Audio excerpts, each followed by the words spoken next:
You ever hear someone scream so loud it echoes across a mountain? That's what happened the moment I built a fence on my land. Karen from the HOA lost her mind because I ruined her $1,000,000 view. Except here's what she didn't know. Don't just own the fence, I own the entire mountain, and I was just getting started. You ever hear someone scream so loud it makes birds fly off a mountain? Because that's exactly what happened the day I built a simple wooden fence on my ranch property. Not a fortress, not a prison wall, just a standard wooden privacy fence. The kind any rancher would put up to keep in livestock and keep out trespassers. But apparently to Karen, the self-appointed queen of the neighborhood HOA, this was nothing less than an act of war. Her words, not mine. Why? Because in her opinion, my fence ruined her $1,000,000 view. She actually used that phrase, word for word. $1,000,000 view. And the best part? She didn't own the land she was looking at. I did. In fact, she had absolutely no idea that the entire mountain, the very same one she stared at from her oversized balcony each morning while sipping her overpriced chai latte, was mine. Every tree, every slope, every rock and wildflower patch. And she was about to find out just how badly she messed up. Let's rewind a bit. About a year ago, I bought 82 acres of undeveloped mountain land on the edge of a high-end suburban development. You know the type. Cookie-cutter mansions, overpriced driveways, perfectly trimmed lawns, and of course, an HOA so strict they'd fine you if your mailbox looked too rustic. Luckily, my property wasn't part of their community. I wasn't bound by their rules. I was just nearby. Close enough to see them, but far enough away to live how I wanted, off-grid, free, and unbothered. I built a modest ranch house, got a few goats and chickens, and fenced off a small area for a garden. My life was simple, peaceful, and honest. Until Karen showed up.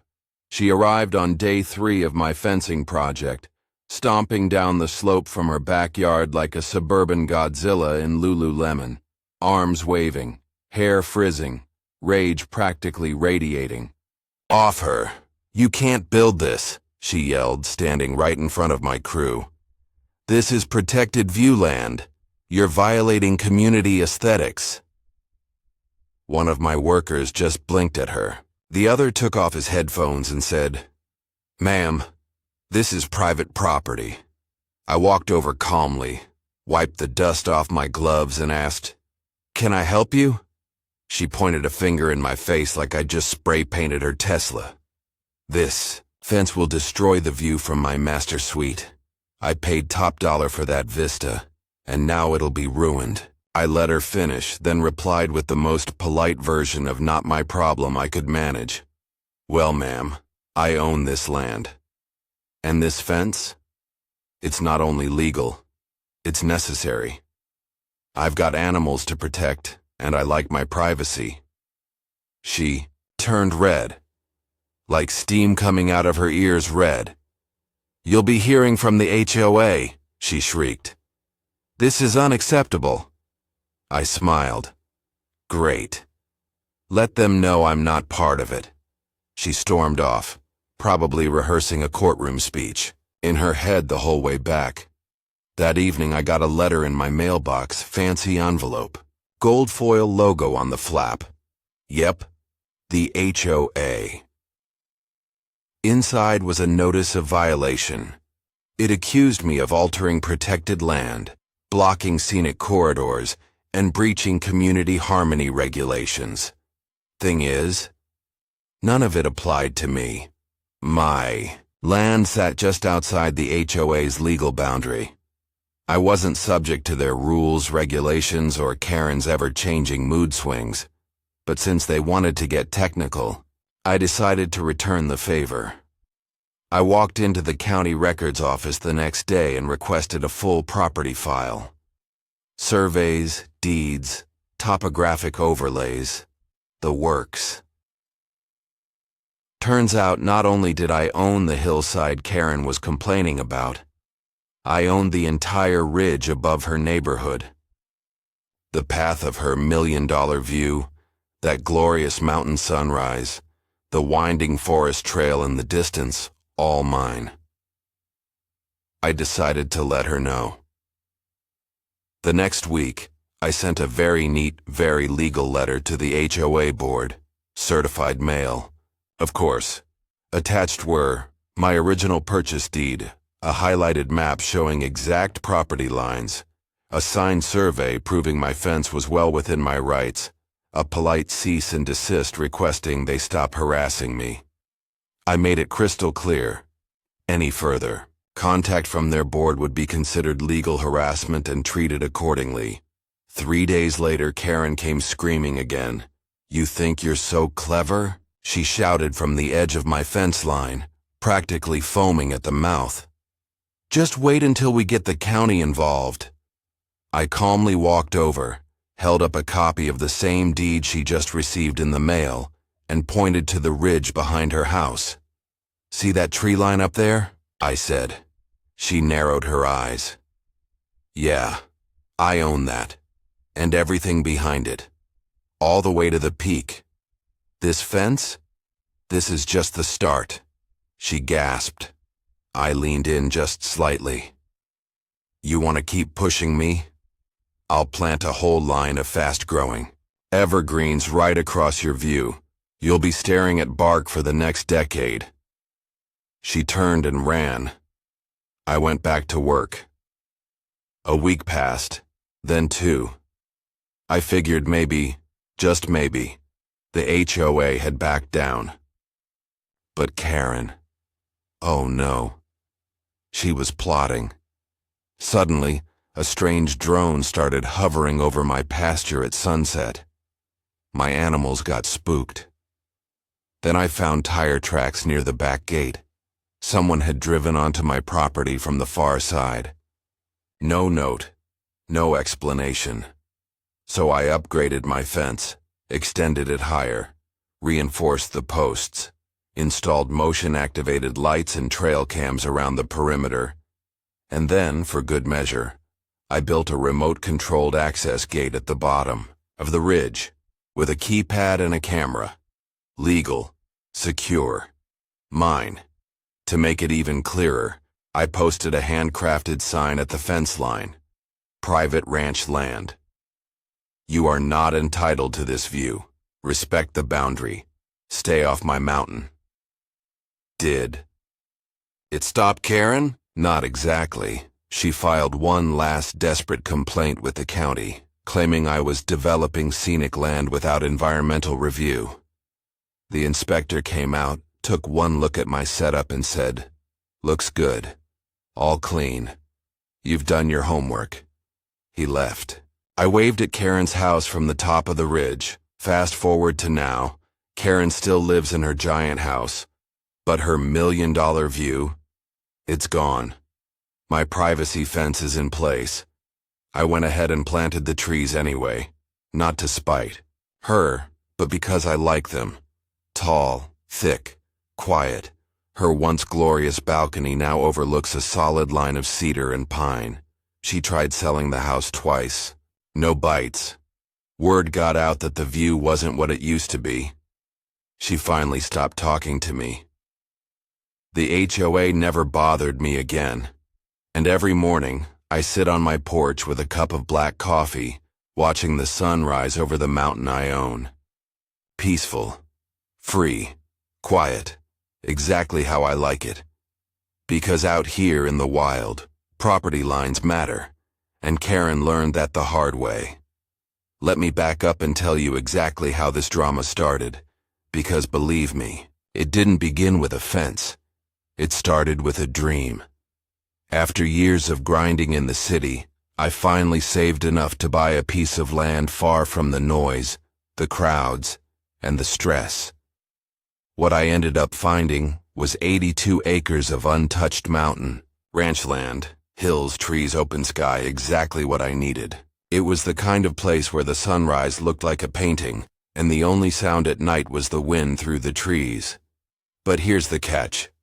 My land was positioned right on the edge of a prestigious HOA neighborhood. You know, the type. Gated entrances, identical mega homes with luxury SUVs in the driveways, and an HOA board that treated the community like their personal kingdom. Now the key detail here is this. My land sat just outside their boundary lines. I wasn't part of the HOA. My ranch wasn't subject to their rules, their guidelines, or their overreaching control, and trust me, I made that very clear when I moved in. I filed my property documents with the county, posted private land, no trespassing signs, and even introduced myself politely to the neighbors. Just to set the tone. I wasn't trying to start trouble. I just wanted a quiet life, off-grid, simple. A small ranch house, some livestock, self-sufficiency. That was my plan. Unfortunately, peace doesn't sit well with everyone, especially not Karen. Now every HOA has that one person, right?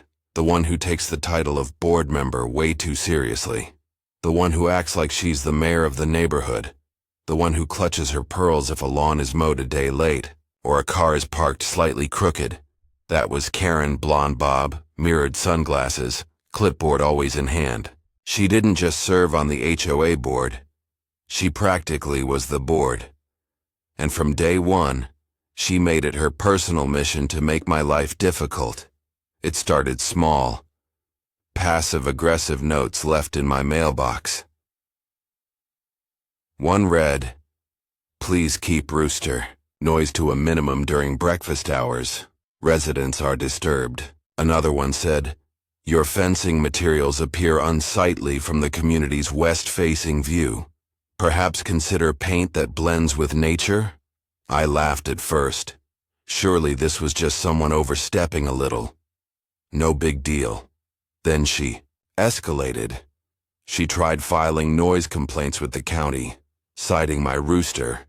Said he was disturbing the neighborhood's morning harmony.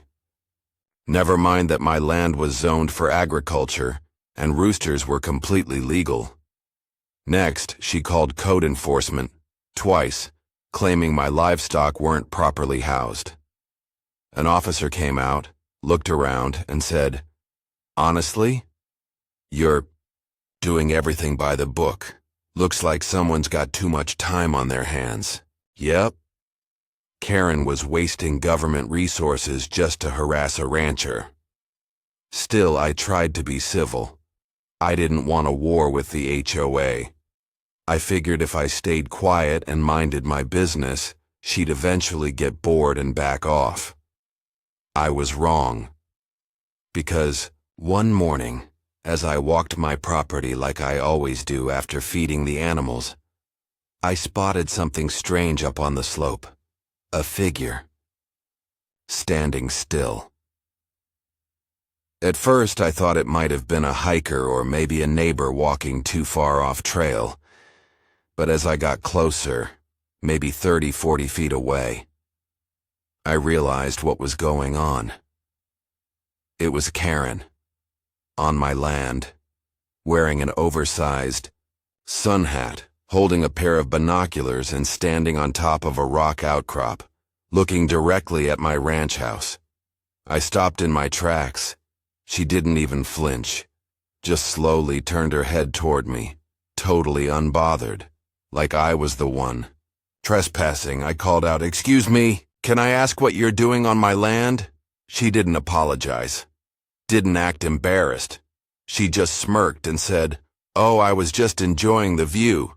This land is basically part of our community. It's just undeveloped. You're ruining the aesthetic." I stood there in disbelief. "Karen," I said, trying to stay calm, "this is private ranch land. You are trespassing. I've got signs posted every 50 yards. She rolled her eyes like I was being unreasonable. "It's all one mountain," she said. gesturing broadly with her arms. It should be preserved, not fenced off with animals and trucks and metal sheds. And that's when I realized something. Karen didn't just dislike my ranch. She believed she had some unspoken right to control it. Like the HOA's borders magically extended to anything she could see out her window. My land wasn't mine to her. It was just part of her view. And that is when I decided enough was enough. No more playing nice. No more ignoring her antics. If she wanted to act like she owned the place, I was going to draw a line she couldn't ignore. Literally, I was going to build a fence, not some flimsy garden border. A real ranch fence. Sturdy posts, strong rails, legal, permanent, and completely within my property lines. The next morning, I went into town, talked to a local contractor, and ordered all the supplies I'd need. Pressure-treated posts, cedar planks, heavy-duty, gate hardware. I filed the permits anyway, just to be thorough, even though I technically didn't need any since I wasn't changing land use or building a dwelling. Everything was above board. By the weekend, we broke ground, and right on cue the moment the first post went into the ground, Karen came marching down the hill like she owned the mountain. "You can't do this," she barked. "This is community land. It's in our view corridor." One of the guys on my crew looked at me and whispered, "Is she serious right now?" I stepped forward, handed Karen a copy of my land survey, and said, "This fence is going up. It's legal, it's mine, and it's happening."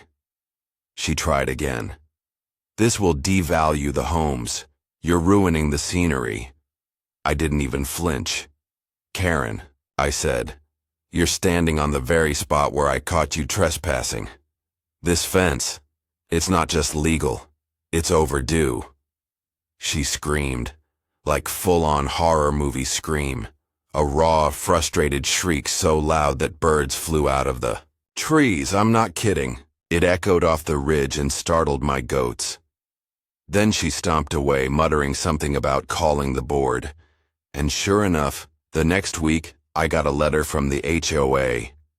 Thick envelope, gold seal, full of legal-sounding language about view corridors, community character, and aesthetic responsibility. I read the whole thing while sipping coffee, then placed it in a neat pile labeled junk because none of it applied. I was outside their boundaries. Their rules meant nothing on my land.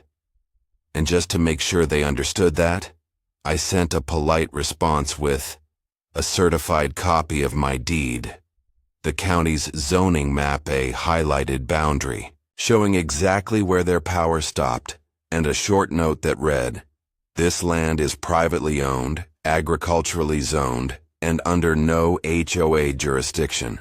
Kindly stop sending baseless complaints." That was the last official letter I received. But the unofficial harassment continued. Karen started sneaking by during the evenings, photographing the fence from different angles. Once, I even saw her drone hovering over my barn. I installed cameras, posted more signs, built the gate, and finally I carved a sign by hand, big, bold, and unmistakable, and hung it right where she liked to stand. "Private ranch land, not your backyard view." She hasn't trespassed since. And the fence? It's still there, strong as ever, beautiful, functional. A line drawn in the dirt that says, "This is mine, and you can't control it." So yeah, you want to know the exact moment this battle started? It was the day I caught Karen on my hillside with binoculars, acting like she owned my mountain. That's when I built the fence, and I haven't looked back since. Once the fence posts went up, the meltdown began. Karen wasn't just annoyed, she was furious. She came storming down the hill like she was leading a military raid. Hair frizzed, sandals half on, gripping her clipboard like it was a weapon. My construction crew had just started digging post holes for the privacy fence when she showed up, arms flailing. "This is illegal," she shouted. "You're obstructing a protected view corridor." Now, mind you, this was a basic cedar ranch fence. It wasn't a 10-foot wall or an eyesore. It was practical, to mark property lines and keep livestock safe. But in Karen's mind, it was a declaration of war. And like every good tyrant, she believed she had the power to stop it. She marched up to one of the crew members, a guy named Randy, who'd been building fences for longer than Karen had probably been alive, and tried to shut the project down. "I demand you stop this construction immediately," she barked. "This fence is in violation of community standards." Randy paused, wiped sweat off his brow, and without missing a beat said, "Ma'am, I don't answer to you. Talk to the property owner." Then he pointed to me, standing calmly with a rolled-up land survey and a coffee in hand. Karen spun around like she was about to issue a royal decree. "You can't do this. This whole area falls under our HOA visual easement. This fence ruins the aesthetic value of the neighborhood." I took a sip, smiled, and calmly replied, "I'm not in your neighborhood, Karen. I'm not part of your HOA. And this fence, it's being built well within my property lines. Legally, you're not entitled to a view through my land." Her face turned bright red, somewhere between rage and disbelief. She opened her mouth, closed it, opened it again, then stomped away. Now I thought that might be the end of it. I was wrong. An hour later, we saw Karen pacing her backyard on the phone, gesturing wildly.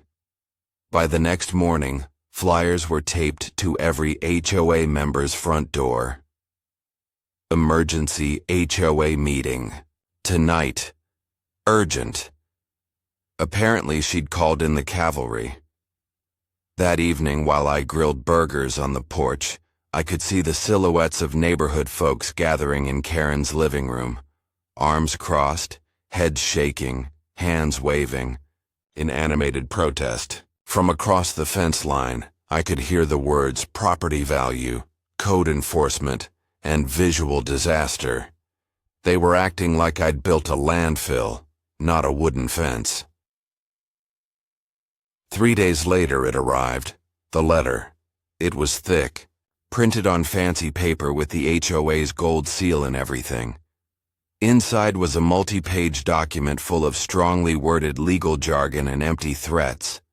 They accused me of violating community cohesion and contributing to visual degradation. They cited clauses from their HOA handbook, which again had no legal authority on my land. I almost felt bad for the tree that had been sacrificed to print this nonsense. So I responded with exactly one thing: the deed. I highlighted the property, boundaries in neon yellow. I included my certified land survey. I even enclosed a letter from the county zoning office confirming, once again, that my land was agricultural, privately owned, and 100% outside of HOA jurisdiction. Then I added a short, polite note. "Please refrain from further contact unless you are offering a neighborly apology. This fence is legal, permanent, and non-negotiable." They went quiet for 2 days. Then Karen escalated, again. This time she filed a formal complaint with the county planning board, claiming I was disrupting protected mountain views and altering natural sightlines in a way that impacted community wellness. She must have thought she was starring in some kind of Hallmark courtroom movie. Unfortunately for her, the county had already approved my fence. When the inspector showed up to verify, he laughed and said, "Ah, you must be the guy with the HOA stalker." Apparently I wasn't the first person she'd targeted. He signed off everything with a smile and told me, "Build whatever you want. You're well within your rights." So I did. Not just the fence, I went bigger. You see, Karen's entire crusade was about the view. She didn't care about the fence itself. She cared that she could no longer sip her overpriced wine on her balcony and look out over land that wasn't hers. So, I decided, if she wanted to play the view game, let's play. I planted 3 rows of fast-growing pine trees, the kind that shoot up 6 feet a year, right along the property line, with every intention of blocking that $1 million mountain view she was so attached to. I also ordered a prefabricated barn, deep red, steel roof, the whole rustic charm. Not because I needed it right now, but because I could. And just to top it off, I installed motion sensor floodlights facing away from her house, but angled, so that any time someone crossed onto my land at night, say with a drone or binoculars, the yard lit up like a baseball stadium. And speaking of drones, the next week, I caught one flying over my barn while I was working. Guess who it belonged to? I filed a complaint with the FAA for illegal surveillance. One of the easiest wins of the entire saga. From that point forward, Karen went from aggressively entitled to quietly bitter. The HOA stopped sending letters. The neighbors stopped waving from their golf carts. That was fine by me. But the kicker. A few months later, I heard through the grapevine that Karen listed her home for sale. Turns out, the ruined view she'd fought so hard to protect was no longer marketable, especially once the trees started to grow. Real estate agents tried to market it as nestled near rustic countryside, but buyers weren't impressed. The home sat on the market for 91 days before she finally sold it, for $150,000 less than her original asking price. As for me, I built the life I wanted, peaceful, private, and unbothered. I've got chickens, goats, a beautiful view, and a solid fence that reminds every passerby where my land ends, and their control stops. So the next time someone tells you that you can't do something on your own property, check the deed, know your rights, and don't let an HOA Karen tell you otherwise, because sometimes a simple wooden fence says more than 1,000 arguments ever could. Karen didn't take the news well, not one bit. When I sent over that certified letter with the deed, survey, and zoning approvals, basically slapping her in the face with proof that I owned every square inch of the mountain she'd been gawking at, she went absolutely unhinged. She started pacing her backyard like a general preparing for war. Within 24 hours, she fired up a group email to the entire HOA community, with the subject line, "Urgent community threat to our environment." In it, she spun an entire web of fantasy, claiming I was bulldozing native habitats, destroying scenic corridors, and even inviting unsavory rural development that could bring down property values. It was classic Karen. Make up threats, stir up drama, weaponize fear. She went door to door, trying to rally the neighborhood against me. I heard from one of her neighbors that she even brought homemade flyers with photoshopped images of bulldozers on a mountainside, as if I was building a ski resort or an industrial pig farm. The truth? I'd done none of that. I'd built a simple, lawful wooden fence, planted a few trees, protected my livestock, and asserted the rights that came with owning land. But to her, that wasn't the point. This wasn't about law. It wasn't even about views. It was about control. She was losing it, and everyone could tell. The more she yelled, the more people stopped listening. The HOA board, already annoyed with her antics, started distancing themselves. Her neighbors who once smiled and nodded, politely started avoiding her altogether. Meanwhile, while she fumed and flailed, I got to work. I made my land even better if they were going to accuse me of ruining the natural beauty of the land. I figured I might as well enhance it, legally, smartly, and in ways they couldn't touch. Step 1. Native tree planting. I worked with a local forestry consultant and planted a wide swath of native pine, juniper, and oak trees along my property, especially on the side facing Karen's house. They weren't just for privacy. These trees were part of a larger erosion control strategy that actually improved the land's resilience and wildlife potential. The bonus? They grew fast and blocked views even faster. Step 2. Trail cameras and no trespassing signs. After catching Karen snooping on my property once before, I wasn't going to let that happen again. I installed solar-powered trail cameras at every major entry point along my fence line. Motion-activated, HD quality, night vision, and paired with an alert system that pinged my phone when someone crossed a line. Then I posted clearly marked "No trespassing" signs every 100 feet along the border. No ambiguity. No excuses. Step 3. Access gate upgrade. I replaced the basic HOA gate with a full remote-controlled metal gate system. It had keypad access for deliveries and friends, an intercom system at the entrance, and a backup battery in case of power loss. This wasn't just for security. It was to make a point. This was a legitimate, well-managed ranch, not some backwoods shack disrupting a fancy suburb. I had every right to exist, and I was going to do it with class. But I wasn't finished. Step 4. The sign. This was petty, I'll admit it. But it was earned. I had a custom hand-carved wooden sign made by a local artisan. Rustic, beautiful, polished.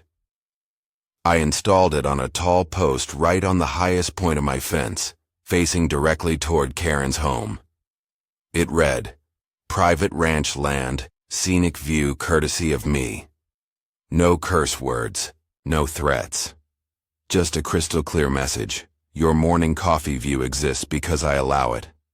And you'd better remember that.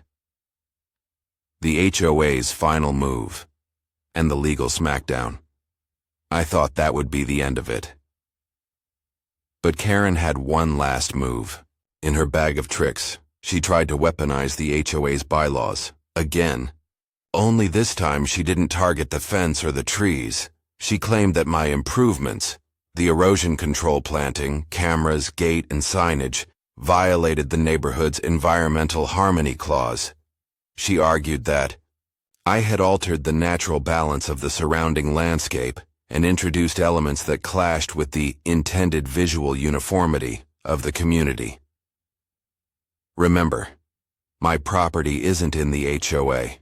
Their bylaws don't apply. Their visual standards? Meaningless, but that didn't stop her from trying. She pushed the HOA board to file an external environmental impact complaint with the county. It was laughable, and frankly, bordering on harassment. So this time, I didn't respond myself. My lawyer did. She sent a cease and desist letter to both Karen and the HOA board. It was beautifully brutal, full of legal citations, civil boundary rights, harassment precedent, and potential claims of slander and defamation. The message was, clear, you've overstepped. If you persist, we'll sue, and we'll win. That letter landed like a nuke. Everything stopped. The HOA backed off completely. Karen stopped her door-to-door crusade. The neighborhood meetings went silent. Even the community Facebook group, which used to buzz with her passive-aggressive reminders, went quiet. It was over. Finally. The aftermath. Karen's quiet exit. Funny thing about people like Karen. When they realize they can't win, they don't apologize. They just vanish. 3 months after the cease and desist, a realtor's sign went up in her yard. Word spread fast. Karen was selling. The listing photos were hilarious. every shot carefully angled to hide the fence and the trees. But buyers aren't dumb. They see through staging. They check satellite maps. They ask questions. Turns out, a 5-bedroom home with a forest view doesn't sell as fast when the forest belongs to someone who wants nothing to do with the HOA. She dropped the price twice.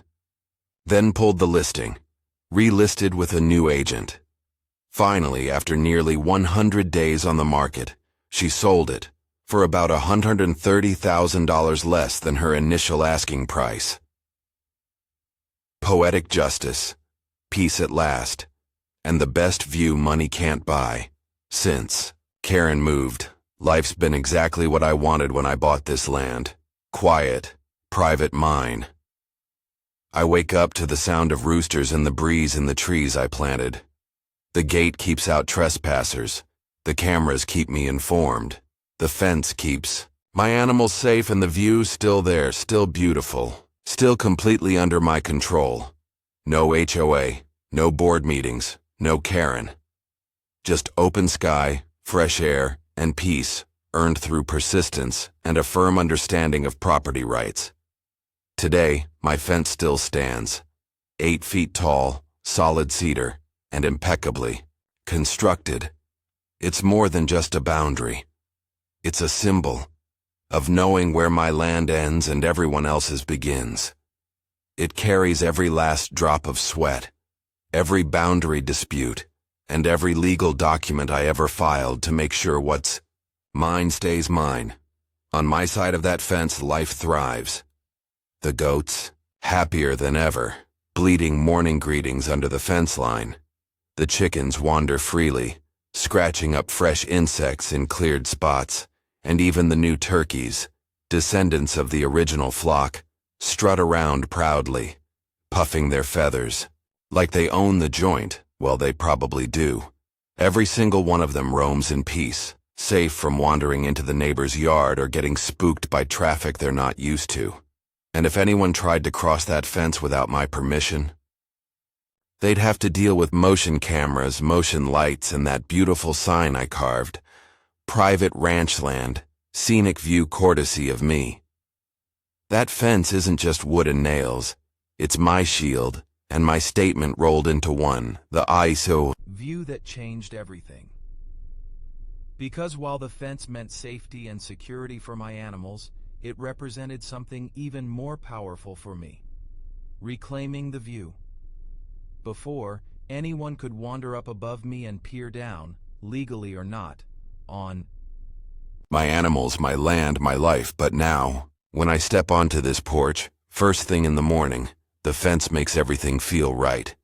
The rising sun paints the mountain, the shadow of the fence lining the slope like a frame around a painting I own. And that view, it's mine. Unfiltered, unbothered, uncommodified. When landscaping isn't enough now, let's talk about Karen again. She tried everything. After the fence went up, seeing wood where there once was panoramic wilderness must have redefined peace for her. So what did she do? She bought $10 arborvitae plants and stuck them in planters along her balcony rail, calling it balcony landscaping.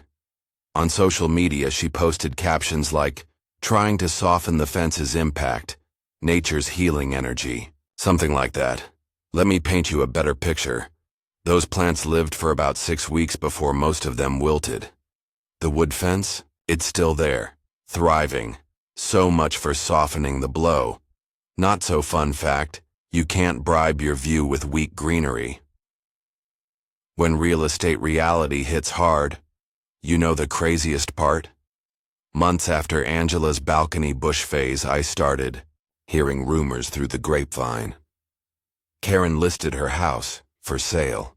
Not because she was downsizing or moving jobs, but because, her agent said, it's no longer peaceful for her. I couldn't help but smirk. Listing agents staged the home with wide-angle shots and lush garden views. But no matter how they tried, agents and brokers still warned viewers, yes, there's AIA-grade curb appeal, but the open mountain view is now partially blocked.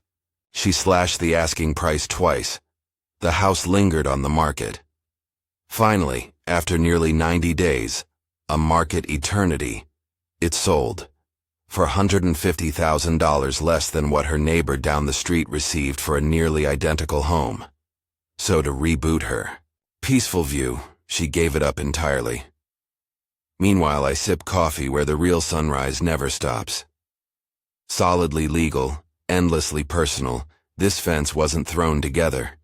I went through the entire checklist, surveyed the land to ensure every post stood inside my boundary, pulled the proper permits, just to cover all bases, used high-quality cedar boards and professional contractors, added the gate, the style, the sign, all done legally and proudly.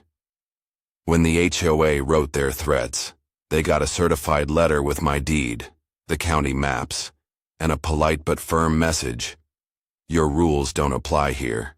After that, every letter, email, and complaint stopped mid-sentences because they knew I wasn't bluffing. They learned the hard way. When you know your land, your paperwork, and your rights, you stand firm.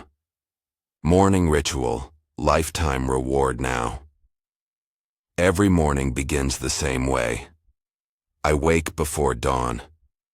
I step out barefoot, feeling dew on the porch boards. I sip hot black coffee from a chipped ceramic mug I've had since my city days. Around me, everything's calm. A breeze rustles newly planted pines next to the fence. The land pampers me with promise. Wildflowers peeking through old stumps, a deer patrolling the fern border, a red-tailed hawk circling overhead. And that fence, it's quiet, unassuming, but constantly vigil. It reminds me that this moment, this peace is backed by years of long hours, patience when threats piled up, a willingness to draw legal lines, and an unbending belief that some things, like a sunrise over a mountain that's yours, are worth defending. Every rock on this ground, every footstep on every trail, every sunrise and silent dusk, ours. Mine. Personal peace. Isn't an HOA amenity. The HOA still exists. They still post rules about mailbox flags, landscaping themes, porch decorations. They still fine people for borderline harmless violations, but they never again tried to bully me. I don't know what Karen's house looks like now, if the driveway's empty, or if the balcony plants survived. To me, that's her story. Mine is on the porch. I choose to start my day with birds, not bylaws, with mountain light, not HOA emails, with real ownership, not renter anxiety. Boundaries are beautiful. So what's the point of that fence? It's more than wood. It's more than property lines.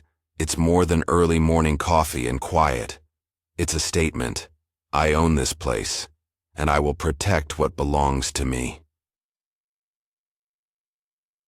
You may not see it in suburban skylines, but believe me, it matters. Knowing boundaries lets you breathe easy. It lets your animals thrive. It gives you the freedom to wake, walk, and wonder, without worrying someone's watching, judging, or writing a complaint letter. If this story gave you chills or made you want to move somewhere, mountains are your backyard. Smash that like button, subscribe for more epic land stories, and tell me, what view would you protect with everything you've got? Drop it in the comments. Next video: how I turned part of that mountain into a secret hiking trail. Your guide to DIY wilderness design. Stay tuned, stay free, and enjoy today's sunrise, wherever you are.